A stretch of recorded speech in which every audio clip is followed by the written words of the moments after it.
Una pregunta general para que podamos entrar a discutir, ¿no? ¿Sienten, creen, están seguros o no que los medios tradicionales en dictadura fueron, entre comillas, cómplices pasivos frente a las violaciones a los derechos humanos? Juan Pablo Cárdenas, quiero partir contigo.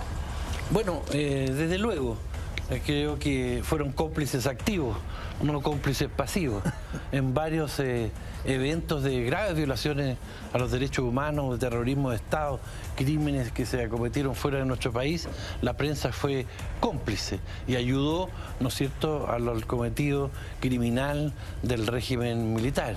La prensa, que tú bien llamas tradicional, cumplió ese rol mientras eran clausurados después del golpe militar una cantidad de medios de comunicación que simplemente se les privó de poder ejercer su derecho a seguir existiendo, hasta que muy tardíamente, por ahí por los años 77, 78, empezaron a aparecer las primeras publicaciones que intentaron romper el bloqueo informativo impuesto por la dictadura.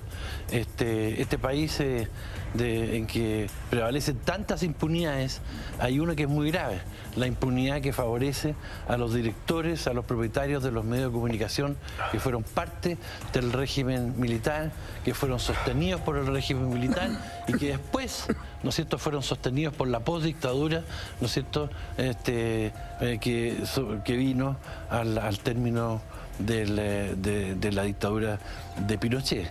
Es decir, categóricamente cómplices activos de todos los horrores que se cometieron durante esos años. María Olivia, misma pregunta para ti. Sí, yo creo que fueron cómplices los dueños de los medios de comunicación, le hace dueños del Mercurio, algunos de sus principales editores y jefes. ¿Quiénes? Bueno, Agustín Edwards, yo creo que está casi de más decirlo. Uno podría leer hoy día el libro de Víctor Herrera, de Herreros, podría ver el diario Agustín, la película de Ignacio Agüero. Es decir, hay documentación, están los documentos de la CIA. Yo creo que de verdad el rol jugado por el Mercurio fue un rol muy complicado. El caso de la Tercera también, o sea, por lo menos hubo mucha omisión, fue tal vez un cómplice más pasivo, una crítica desde la Tercera del modelo económico, incluso los sectores más duros del gobierno, pero criticaban el modelo económico. Sin embargo, ambos guardaron silencio de todas las tropelías cometidas en materia de derechos humanos. Pero yo te quisiera hacer un alcance, y esto en la medida de que fue evolucionando en el tiempo la cosa.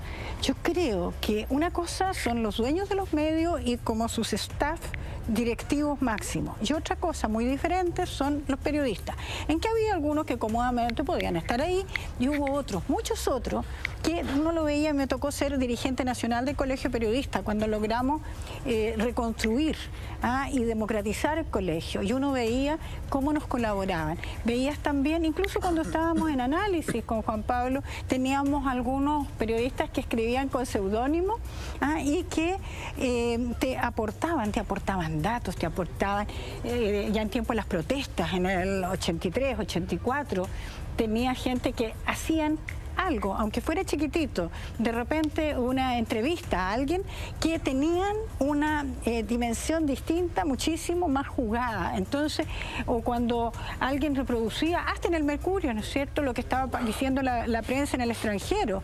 Todas esas cosas, yo creo que en ese sentido, yo creo que me gusta más matizarlo en ese aspecto, porque creo que hubo muchos colegas que sí se la jugaron y otros que lamentablemente tuvieron una actitud de cómplices pasivos o activos, y de hecho algunos de ellos han sido enjuiciados por el Tribunal de Ética del Colegio de Periodistas incluso. Óscar, la misma pregunta para ti, y me gustaría saber qué tan complejo, qué tan difícil o qué tan peligroso era ejercer el periodismo en años de régimen militar.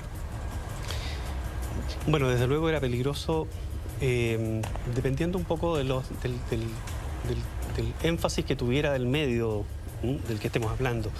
Había muchos periodistas que estaban en una actitud como de denunciar absolutamente todos los antecedentes que conocieran sobre violaciones a derechos humanos, por ejemplo, y esto obviamente es correr un peligro, y no solo peligro, sino que muchas veces pagaron con su vida. Hubo varios periodistas que fueron asesinados. Eso sin duda que fue así, es parte de la historia. Diría que no se puede decir que para todos los periodistas haya sido el mismo nivel de riesgo, de peligro, porque dependía, como digo, de los medios. La María Olivia tiene mucha razón. En todos los medios había periodistas de distintas posturas. Había gente, muchos periodistas contrarios al régimen militar trabajando en medios que eran los únicos medios que existían, porque en el fondo, después del 73, un hecho concreto fue que desapareció la mitad prácticamente de los diarios de la faz de Chile. Entonces, muchos profesionales, digamos, que antes trabajaban en estos mismos diarios se quedaron, otros se fueron integrando con los años, digamos, saliendo de las escuelas de periodismo y eran el único espacio que había para trabajar. Entonces, eso hizo que el grado de peligro que se enfrentara era muy distinto. Yo no diría que sea una situación pareja para todos, pero sin duda que fue un riesgo. Desde luego, la cantidad de periodistas despedidos por atreverse a publicar informaciones no autorizadas, expresamente no autorizadas, porque se dictaban bandos en esos años, durante el estado de sitio, durante los estados de emergencia, que hoy día cuesta mucho hacer como que la gente entienda el clima que había en esos años, donde se quitaban bandos que prohibían, por ejemplo, referirse a la palabra política, referirse a los partidos políticos, referirse a cosas que eran tan reales, porque hubo algunos partidos que incluso siguieron funcionando, más o menos en semiclandestinos, como la Democracia Cristiana, para qué decir, el Partido Comunista fue arrasado, el Partido Socialista también, el MIR, pero partidos como el Partido Demócrata Cristiano siguieron existiendo, pero se prohibía respecto de ellos decir partido político. O sea, había que decir la ex democracia cristiana, ¿no?, como una ficción. No se admitía la realidad. Eso era lo más absurdo.